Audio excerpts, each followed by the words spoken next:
توکل کا اور احتیاط کا اس کو پیش نظر نہ رکھا جائے، خواہ توکل میں خواہ احتیاط میں، تو اس سے پھر مسائل جنم لیتے ہیں اور شریعت کی خلاف ورزی لازم آتی ہے۔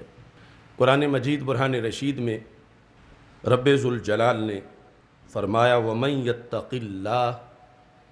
يَجْعَل لَّهُ مَخْرَجًا، جو اللہ سے ڈرتا ہے اللہ اس کے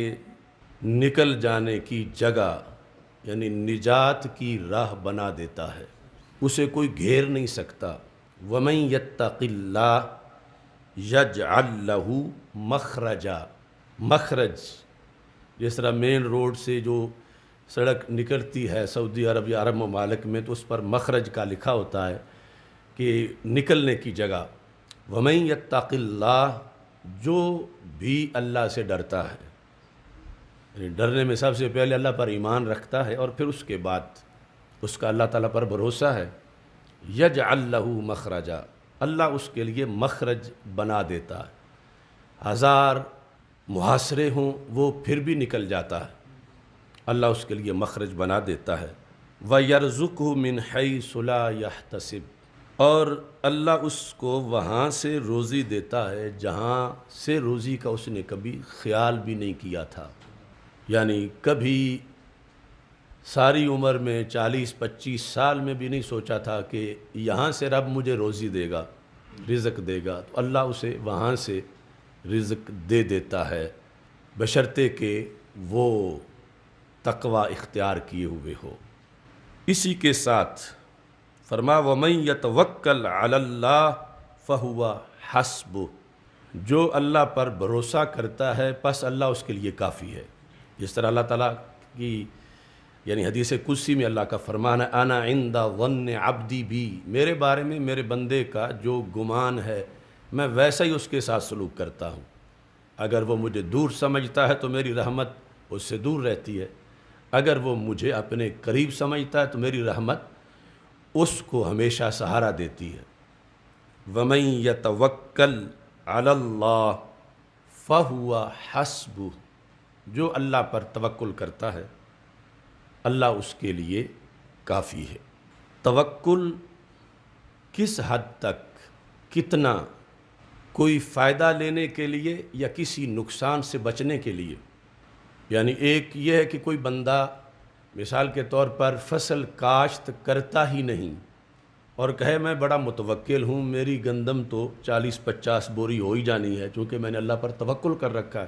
جبکہ جو اسباب اس نے اپنانے تھے وہ اپنائے ہی نہیں، نہ گندم اس نے کاشت کی، نہ اس نے وہاں ہل چلایا، اگرچہ اللہ کی قدرت میں ہے وہ کن سے سب کچھ کر دے، لیکن جو اسباب ہیں یہ بھی ہو سکتا ہے کہ اللہ ویسے ہی کسی سے اس کو 30 بوری گندم دلوا دے، لیکن جو اسباب ہیں اس کے مطابق اس کھیت سے جس میں کاشت کچھ نہیں کیا گیا وہاں سے پیداوار کیسے ہوگی؟ تو رب ذوالجلال نے توکل سے پہلے اسباب کی دعوت بھی دی ہے، اور ان اسباب کے لحاظ سے بھی ایک طویل بحث ہے کہ کون سے اسباب پر بھروسہ کیا جا سکتا ہے اور کون سے اسباب پہ بھروسہ نہیں کیا جا سکتا۔ قرآن مجید برہان رشید میں توکل کے ساتھ دوسری طرف اللہ یہ بھی فرماتا وَلَا تُلْقُوا بِأَيْدِيكُمْ إِلَى التَّهْلُكَةِ، اپنے آپ کو ہلاکت میں نہ ڈالو، وَلَا تَقْتُلُوا أَنفُسَكُمْ، اپنے آپ کو قتل نہ کرو۔ یہ دونوں آیات ہی فتوے میں حرمین شریفین کے مفتیوں نے بھی کرونا وائرس کے مسئلے میں لکھ کر حرمین شریفین کو بند کر دیا، مساجد کو بند کر دیا، ابھی تک مسجدیں بند ہیں، یعنی یہ دبئی وغیرہ سب مکمل سیل ہیں مسجدیں، اور یہ آیات ہی جامعۃ الازہر والوں نے لکھ کر کہ اللہ کا حکم ہے کہ اپنے آپ کو ہلاکت میں نہ ڈالو، اور تم مسجد میں گئے کرونا لگ جائے گا ہلاک ہو جاؤ گے، اللہ فرماتا ہلاکت میں نہ ڈالو لہٰذا مسجدیں بند کر دو۔ اور یہ کہ سب سے پہلے جان بچانا فرض ہے، تو جب جان ہی نہیں ہوگی تو پھر نماز کیسے ہوگی، لہٰذا پہلے جان بچاؤ۔ یہ ایک بیانیہ بنایا گیا اور اس پر پھر آگے ساری بدعات، خرافات اور شرعی مخالفات جو ہیں وہ ان کا ایک سلسلہ شروع ہوا جو ابھی تھمنے کو نہیں، اور رمضان المبارک کا آخری عشرہ بھی اس کی لپیٹ میں آ رہا ہے، اور آگے خدا نخواستہ عید کے لحاظ سے بھی سب کچھ سمیٹنے کی بات کی جا رہی ہے، اور آگے حج تک خطرات جو ہیں وہ پہنچ چکے ہیں۔ تو ہمارا یہ پروگرام احتیاط اور توکل، ہم دونوں طرف سے جو قرآن و سنت میں اس کے دلائل ہیں ان کو سامنے رکھ کر یہ بحث کرنا چاہتے ہیں کہ دونوں چیزیں ضروری ہیں لیکن دونوں کی حدود ہیں، اور دونوں کی حدود جب چھوڑی جائیں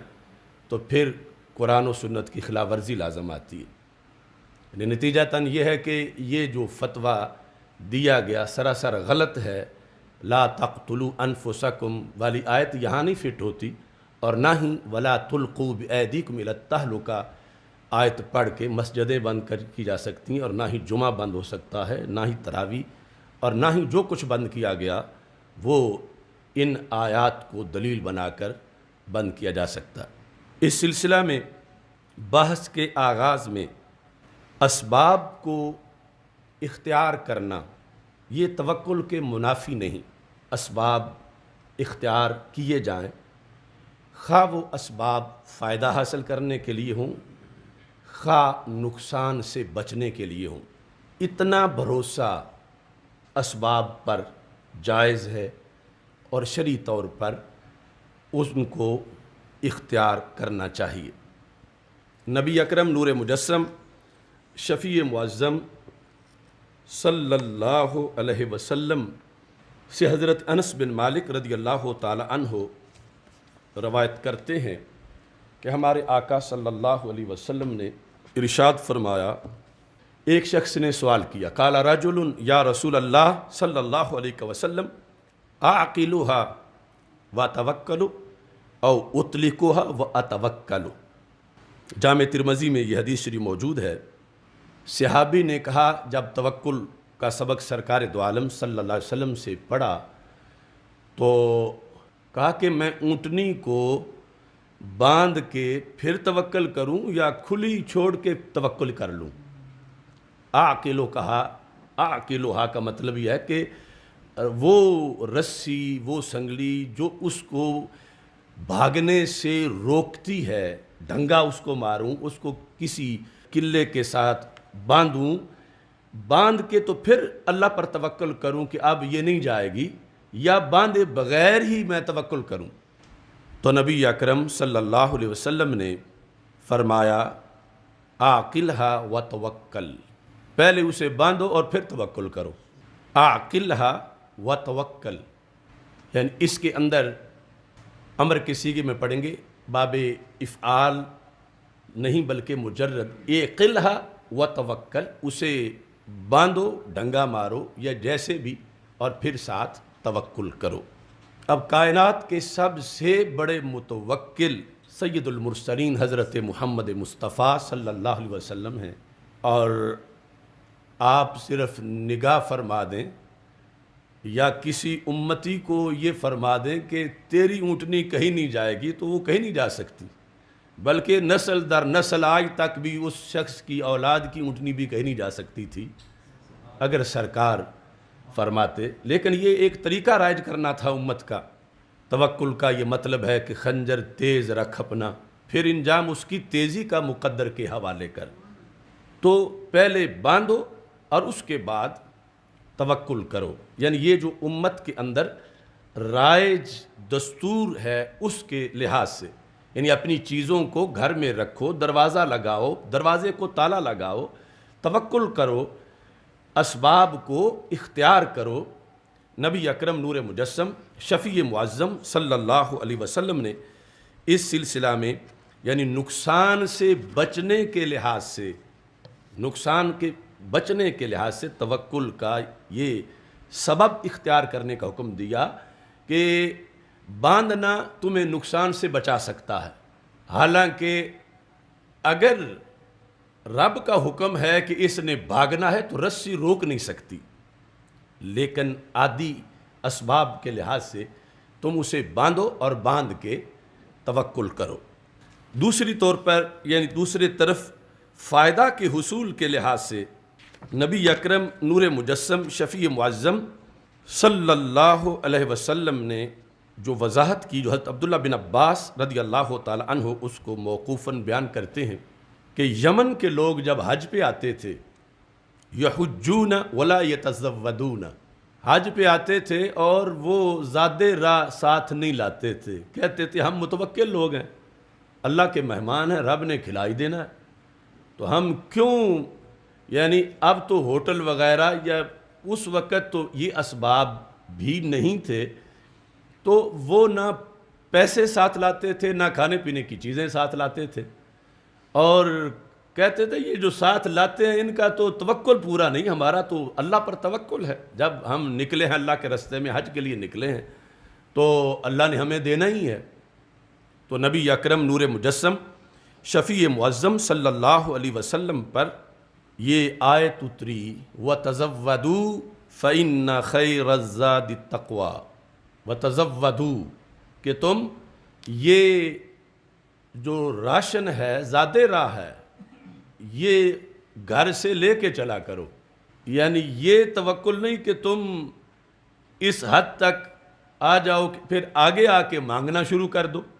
فَإِذَا قَادِمُوا مَكَّةَ سَأَلُوا النَّاسَ، جب وہ لوگ یمن والے مکہ مکرمہ آ جاتے تھے تو پھر لوگوں سے مانگنا شروع کر دیتے تھے۔ ہاں ایک مرتبہ خواص کا توکل کا ہے، اس کے لحاظ سے پھر ان میں صبر بھی اتنا ہے کہ وہ پھر مانگتے نہیں۔ تو یہ پہلے تو توکل کی آڑ میں نکلتے تھے اور آگے آ کے پھر صبر نہیں ہو سکتا تھا، بھوک ستاتی تھی تو سوال شروع کر دیتے تھے، تو رب ذوالجلال نے حکم دیا تزودوا، یعنی یہ کوئی توکل کے منافی نہیں ہے کہ گھر سے زاد راہ لے کے نکلنا، گاڑی کے تیل کا معائنہ، ٹائروں کو دیکھ لینا، یہ اس طرح کی احتیاطیں، یہ ساری چیزیں یہ توکل کے منافی نہیں ہیں۔ وَتَزَوَّدُوا، تم زاد راہ پکڑا کرو، اختیار کرو، اور بہترین زاد راہ تقویٰ ہے، اور آگے سوال کرو گے تو پھر تقویٰ کی خلاف ورزی لازم آئے گی۔ یہاں پر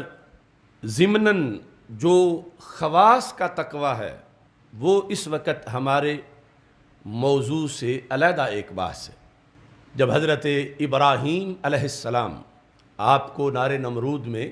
گرایا جانے لگا، بلکہ منجنیق سے نکل چکے تھے اور آگ میں داخل ہونے والے تھے، فضا میں درمیان میں تھے، اب کوئی سہارا نہیں تھا بظاہر، کیونکہ منجنیق سے تو اچھال دیے گئے ہیں، آگے آگ ہے، درمیان میں تھے کہ سامنے جبریل علیہ السلام آ گئے، حل لک من حاجہ، کہ اے اللہ کے خلیل میرے ذمے کوئی خدمت ہو تو بتاؤ، میں جو کر سکتا ہوں رب کی دی ہوئی طاقت سے، تو یعنی طاقت تو یہ بھی ہے کہ وہ آگ والی ساری جگہ کو جبریل پر مار کے الٹا کر دیں اور خلیل بچ جائیں۔ تو حضرت ابراہیم علیہ السلام نے کہا اما الیک فلا،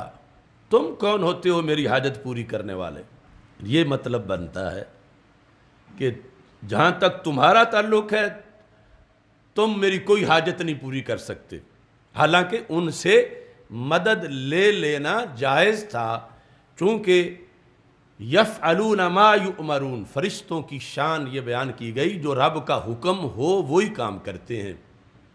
تو رب کے حکم سے ہی جبریل آئے تھے، اللہ کے حکم کے بغیر نہیں آئے تھے، اور رب ہی کی دی ہوئی قوت کا مظہر تھے، جائز تھا کہ خلیل مدد ان سے لے لیتے، مگر وہ خلیل ہیں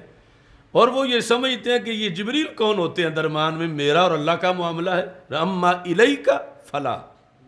تجھ سے مدد چاہوں میں نہیں چاہوں گا۔ اب کچھ لوگ ضمناً اعتقادی طور پر بات آ گئی، اس پر بڑا زور دیتے ہیں